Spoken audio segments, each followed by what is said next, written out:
Joie et célébration pour les uns, ou véritable coup de massue et déception pour les autres. Chaque supporter de football est certainement passé par l'un de ces états causés par un but marqué au bout d'un match à enjeu et à suspense. Il survient parfois un but dans les tout derniers instants d'une rencontre de football. À la 90e minute, ou un peu après lorsque tout semble terminé. Du but assassin qui a privé une nation d'une Coupe du Monde au but de la dernière seconde qui a offert la Ligue des Champions à un club, aujourd'hui. Nous allons découvrir le top 10 des buts de dernière minute qui ont marqué l'histoire. Installez-vous confortablement. Avant de commencer, voici la question du jour.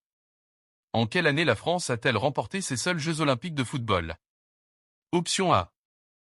1980. Option B. 1994. Option C. 1988. Option D. Jamais. Laissez votre réponse en commentaire. Je vous donne la bonne réponse à la fin de cette vidéo. On commence.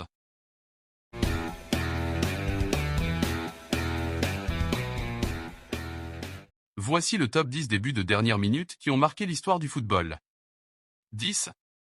Le but de Fabio Grosso à la 119e minute en demi-finale de la Coupe du Monde 2006 contre l'Allemagne. Méconnu du grand public au début du Mondial 2006, Fabio Grosso est loin d'être l'arrière-gauche le plus talentueux qu'ait connu l'Italie. Mais le temps d'un été de grâce, en 2006. Lors de la demi-finale de la Coupe du Monde, il a grandement contribué à aider l'Italie à remporter la Coupe du Monde. Lors de cette rencontre, les deux pays tentent de se départager lors des prolongations. Là encore, personne n'arrive à faire la différence. Malgré l'encombrement stérique dans la surface et le plongeon de Jens Lehmann, le tir brossé trouve le petit filet. 9. But d'Antoine Comboiré à la 196e minute en quart de finale retour de la Coupe de l'UEFA de 1993. Après une défaite lors du match aller au Santiago Bernabéu, les Parisiens avaient besoin d'un 2-0 pour battre les Madrilènes et rejoindre les demi-finales de la compétition. C'est d'abord Georges Weah qui ouvre le score de la tête sur corner à la 33e minute. Puis d'une demi-volée surpuissante à l'entrée de la surface, David Ginola fait le break à la 81e minute. Valdo inscrit le troisième but quelques minutes plus tard, celui qui qualifie virtuellement Paris. À la 92e minute, Ivan Zamorano surgit au 6 mètres après un coup franc excentré de Michel. Ce qui devrait amener les deux équipes tout droit vers les prolongations, mais hélas ce n'était pas fini. À la 96e minute, Ginola obtient un coup franc côté droit. Antoine Comboiré fait chavirer le Parc des Princes d'un coup de boule légendaire et écrit l'une des plus belles pages de l'histoire du club parisien. 8. Le but de Robben à la 89e minute en finale de la Ligue des Champions 2013 contre le Borussia Dortmund. Une finale qui avait logiquement les allures d'une rencontre au sommet de Bundesliga. Tant les deux clubs allemands survolaient les débats footballistiques européens lors de la saison 2012-2013. Au terme d'une rencontre équilibrée dans l'antre mythique de Wembley, Robben épargnait ses coéquipiers d'une prolongation en crucifiant le Borussia Dortmund dans les ultimes minutes de la rencontre. Passeur décisif sur l'ouverture du score de Mario Mandzukic. L'ailier néerlandais a donné la Ligue des Champions à sa formation au bout du temps réglementaire en poussant du bout du pied un ballon parti mourir dans les filets de Roman Weidenfeller. Un but qui efface tout. C'est-à-dire beaucoup de choses le concernant car il était le maudit des finales jusqu'à cet instant. Il offre ainsi sa 5e coupe aux grandes oreilles au Bayern Munich. 7. Le but de David Beckham à la 93e minute lors des qualifications pour la Coupe du Monde 2002. Il ne suffisait que d'un point aux coéquipiers de David Beckham pour obtenir leur qualification au Mondial 2002.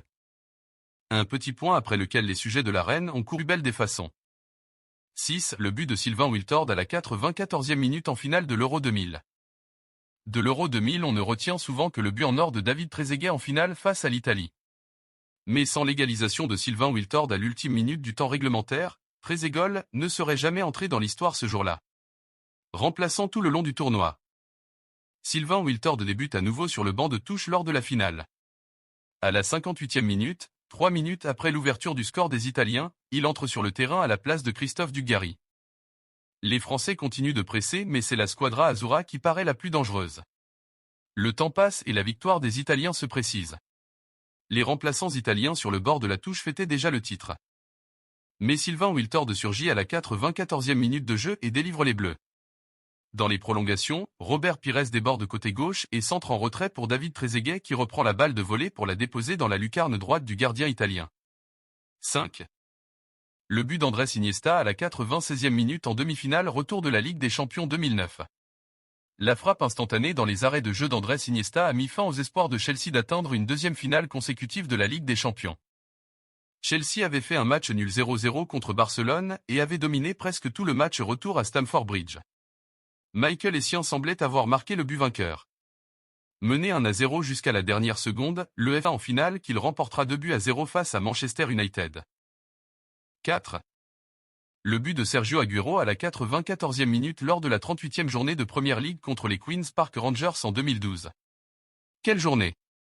Quel suspense! Quel scénario de folie! Une fin de championnat qui restera à n'en pas douter comme l'une des plus palpitantes dans l'histoire de la Premier League. Dernière journée et entre les deux Manchester, la lutte est plus que jamais accrochée. Le titre de champion devait donc revenir au vainqueur de cet ultime acte. Manchester United était champion jusqu'à presque la dernière minute de cette journée de championnat. L'entraîneur italien Roberto Mancini s'était même accroupi en désespoir, et les fans de Manchester United ont provisoirement commencé leur célébration. Dans les yeux de la plupart, c'était fini pour les Bleus et Ciel de Manchester. Mais dans un match de football, tant que l'arbitre n'a pas sifflé les 3 coups de sifflet final, tout est encore possible.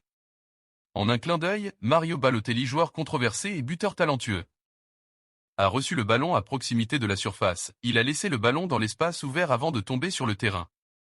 Sergio Agüero a couru rapidement. Malgré les défenseurs adverses, l'Argentin a foncé vers la droite avec dextérité et a appuyé sur la gâchette iconique. Manchester City devint champion. Quel scénario! 3. Le but de Sergio Ramos à la 93e minute lors de la finale de la Ligue des Champions 2014 contre l'Atlético de Madrid. Le score peut paraître fleuve. Mais il a pourtant basculé dans les derniers instants de ce derby madrilène qui servait d'affiche inédite à la finale de Ligue des Champions 2014. L'Atlético était sur la bonne voie pour vaincre ses rivaux lors de cette confrontation. Après avoir pris les devants grâce à un but de Diego Godin pour priver la Maison Blanche de leur temps et remporter son premier titre européen depuis 2002. 2. Le but de Ole Gunnar Solskjaer à la 93e minute contre de Bayern Munich en finale de la Ligue des Champions de 1999. Décidément, la finale de la Ligue des Champions reste une rencontre bien à part. Et ce ne sont pas les Mancuniens qui viendront dire le contraire. S'il en est une qui restera dans tous les esprits, c'est bien la dernière du XXe siècle, puisque ce n'est pas un propulse le cuir au fond à la toute dernière minute de jeu et délivre tout un peuple. Manchester United vient de réaliser l'impensable. 1. Le but de Mario Götze à la 113e minute en finale du Mondial 2014 contre l'Argentine de Lionel Messi. Au milieu de la deuxième partie de prolongation, 113e minute de la finale contre l'Argentine de Lionel Messi. La France a remporté ses premiers Jeux Olympiques de football en 1984. C'est la fin de cette vidéo. Si tu as aimé, abonne-toi et laisse un like. C'est gratuit et c'est pour me soutenir.